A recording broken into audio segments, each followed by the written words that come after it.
नमस्कार दोस्तों, welcome back to Curious Sharif for the daily dose of Indian football. तो सबसे पहले बात करते हैं यहाँ पे एएफसी एशियन कप के बारे में। तो इंडियन कैंप से थोड़ी सी यहाँ पे कंसर्निंग न्यूज निकल के आ रही है। हमारे एक और प्लेयर यहाँ पे थोड़े से इंजर्ड हो चुके हैं, जी अगेंस्ट आकाश मिश्रा को यहाँ पे कल ट्रेनिंग के दौरान थोड़ा सा नॉक लगा है। उतना ज्यादा सीरियस नहीं है, बट ईगो मैच उनको प्लान कर रहे थे कि भाई उज्बेकिस्तान के सामने स्टार्टिंग 11 में डाला जाए as a left back to get more output from the left side. But यहाँ पे अब नॉक लगा है, तो लेट्स सी कब तक वो रिकवर करते हैं। मोस्ट प्रोबली एक आध दो दिन में हो जाएगा रिकवर, एंड आपको बेंच के ऊपर भी देखने को मिले उज्बेकिस्तान के सामने। बट स्टार्टिंग 11 में अब देखते हैं कि क्या वो रिस्क लिया जाता है कि नहीं लिया जाता, उसकी रिकवरी के ऊपर ही डिपेंड करेगा, या फिर हमें सेकंड हाफ में भी वो कुछ फिनिश खेलते हुए देख सकते हैं। दूसरी साइड यहाँ पे सहल अब्दुल समद भी उज्बेकिस्तान के सामने ऑलमोस्ट रूल्ड आउट हो चुके हैं।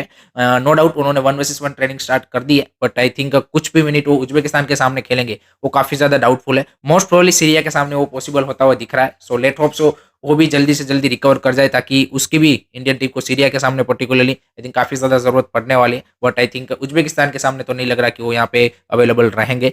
उसके बाद बात करते हैं यहाँ पे भाई एएफसी एशियन कप के कुछ इंटरेस्टिंग मैच कल हमें देखने को मिले। पहला मैच था यहाँ पे साउथ कोरिया वर्सेस बहरीन। तो बहरीन ने भाई फर्स्ट हाफ में अच्छी फाइट पुटअप की versus a strong South Korean team, equaliser भी डाला, लेकिन उसके बाद एज एक्सपेक्टेड जैसे जापान ने वियतनाम के साथ किया था, quality teams always find the way, and South Korea ने भी सेम चीज की यहाँ पे। तो बहरीन के सामने वो 3-1 से जीत गए, लेकिन बेहतरीन मुकाबला हमें देखने को मिला। Bahrain put up a very good attacking fight against south Korea. दूसरा मैच था यहाँ पे इंडोनेशिया वर्सेस इराक। वो भी एक इंटरेस्टिंग मैच देखने को मिला। स्कोर लाइन वहां पे भी Iraq beat Indonesia with the score line of 3-1। But I think Indonesia की ओर से जो गेम प्ले, जो फाइट दिखी, वो काफी ज्यादा कमेंडेबल थी। आई थिंक एक बेहतरीन, थोड़ा सा अनलकी रहा है, अगर एक आध चांस और उनका चांसेस भी उन्होंने इंटरेस्टिंग बनाए तो वो अगर फिनिश हो जाता, may be score line would be 3-2 anything like that, but at the end of the day they lose by the 3-1 score line।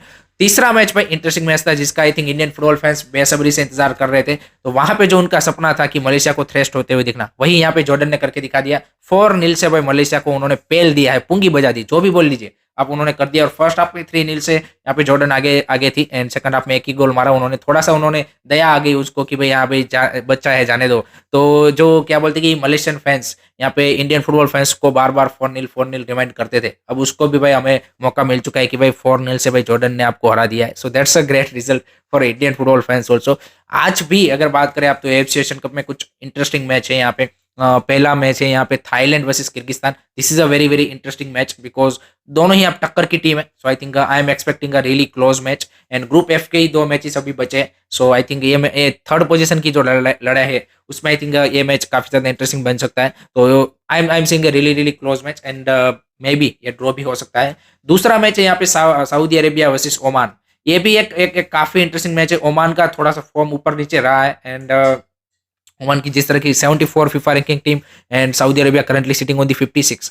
No doubt Saudi goes as a favourite, but I think Oman यहाँ पे upset या फिर surprise कर सकते हैं, जिस तरह से हमने बाकी मैचेस में भी दिखा है कि भाई छोटी टीमों ने काफी अच्छी परफॉर्मेंस पुटअप की है। So I think anything can happen. So let's see, आज भी हमें दो धमाकेदार मुकाबले यहाँ पे देखने को मिले। और इंडिया के पर्सपेक्टिव से अगर आप देखें, तो मोस्ट ऑफ द ग्रुप में आई थिंक जो टीमें हैं थर्ड पोजीशन पे फिनिश करने वाली, उनका जीडी है वो -2 एंड उसके अराउंड ही है। तो इंडिया जितना ही है। So I think India needs to careful against Uzbekistan की, हम बड़े मार्जिन से ना आ रहे। अदरवाइज जो हमारा होप है कि थर्ड फिनिश करके भी राउंड ऑफ 16 में जाने का, वो कहीं ना कहीं यहाँ पे डिरेल हो सकता है। सो वो एक हमें बात याद रखनी पड़ेगी।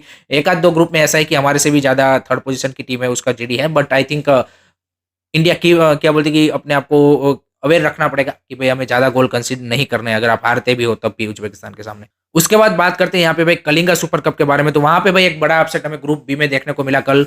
जमशेदपुर ने भाई नॉकड आउट कर दिया है केरला ब्लास्टर को from the Super cup. This is a big big upset. Jamshedpur जिस तरह से आईएसएल में खेल के आ रही थी, किसी ने भी यहाँ पे प्रिडिक्ट नहीं किया होगा कि भाई जमशेदपुर नेक्स्ट राउंड में जाएगी यहाँ पे कलिंगा सुपर कप के। बट उन्होंने कल यहाँ पे 3-2 से केरला ब्लास्टर को हरा के ये पॉसिबल कर दिया है, क्योंकि सुपर कप में रूल्स है कि अगर दोनों ही टीम के पॉइंट सेम होंगे, तो यहाँ पे जो भी टीम ने, जब दोनों एक दूसरे के सामने खेले, तो जिसने ज्यादा पॉइंट लिए हैं उसको यहाँ पे क्या बोलते कि आगे जाने का मौका मिलेगा। तो अब यहाँ पे केरला ब्लास्टर अपना लास्ट मैच क्या बोलते कि नॉर्थ ईस्ट के सामने जीतता भी है, एंड जमशेदपुर यहाँ पे शिलोंग लाइजन के सामने हारता भी है, तब भी यहाँ पे क्या बोलते कि आपको जमशेदपुर आगे जाता हुआ दिखेगा। तो जमशेदपुर क्वालिफाई फॉर दी यहाँ पे क्या बोलते हैं कि semifinal of Kalinga super Cup. तो खालिद जमील ने भाई यहाँ पे कमाल करके दिखा दिया है।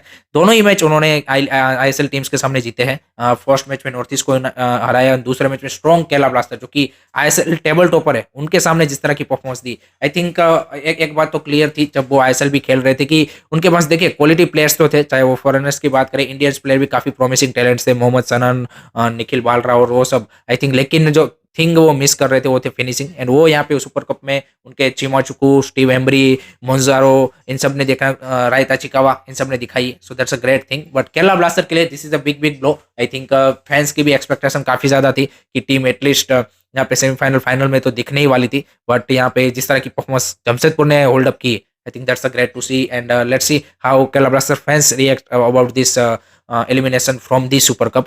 दूसरी साइड यहाँ पे नॉर्थ ईस्ट ने भी शिलोंग लाइजोंग को 2-1 से हरा दिया। 1-0 से यहाँ पे शिलोंग लाइजोंग ने लीड ली थी, लेकिन उसके बाद यहाँ पे नेस्टर एलबीएच के 2 बैक टू बैक गोल आए और उसके चलते यहाँ पे 2-1 से उन्होंने भी हरा दिया है। सो उनका भी लास्ट मैच यहाँ पे केरला ब्लास्टर के लिए इंटरेस्टिंग होगा। लेट्स सी वहाँ पे उनकी कैसी परफॉर्मेंस आती है, वो भी देखना इंटरेस्टिंग सा रहेगा। आज यहाँ पे ग्रुप सी में 2 इंटरेस्टिंग मुकाबले हैं। एक तो है आपका Chennai FC versus Gokulam Kerala. This will be a close fight. I'm expecting Gokulam Kerala put up a very good fight against Mumbai City also, and Chennai FC coming up with a 1-1 draw against the Punjab FC. So I think this is an interesting close match. I am seeing again maybe a narrow margin win for Chennai FC. दूसरा match है यहाँ पे Mumbai City versus Punjab FC. अगर Mumbai City ये match जीत जाती है then they qualify for the semifinal of Super Cup, तो उनके लिए भी मस्ट विन गेम है। पंजाब एफसी अगर यहाँ पे होल्ड अप कर पाती है मुंबई सिटी के लिए, तो ये ग्रुप यहाँ पे वाइड ओपन रहेगा। सो वहाँ पे भी एक इंटरेस्टिंग हमें फाइट देखने को मिलेगी। उसके बाद एट दी लास्ट यहाँ पे बात करते हैं भाई, मणिपुर में फाइनली फुटबॉल इज बैक। तो that is a big big यहाँ पे क्या बोलती news for the Indian football perspective, क्योंकि हम सबको पता है कि मणिपुर से कितने ज़्यादा इंडियन फुटबॉल प्रोड्यूस होते हैं, और पिछले साल जो सिचुएशन हुई थी वहाँ पे उसके चलते फुटबॉल भी काफ़ी ज़्यादा अफेक्टेड हुआ था। लेकिन फाइनली भाई जो आई लीग का सेकंड फेज यहाँ पे फरवरी के फर्स्ट वीक में स्टार्ट हो रहा है, उसमें 3 फरवरी को भाई इम्फाल डार्बी यानी कि ट्राओ एफसी वर्सेस नेरोका एफसी का जो मैच है वो यहाँ पे खुमान लेम्पाक स्टेडियम में खेला जाएगा। So this is a great great news for the Manipur football, for the Indian football. And ये हमें काफ़ी लंबे टाइम से इंतजार थे कि भाई मणिपुर में फुटबॉल फिर से रिस्टार्ट होना चाहिए। सो वो पॉसिबल होता हुआ दिख रहा है। So that's a good thing. So that's it from my side guys regarding today's Indian football news. I hope कि आपको वीडियो पसंद आया होगा। Keep supporting Indian football, don't forget to like से सब्सक्राइब करिए। जय हिंद, जय भारत।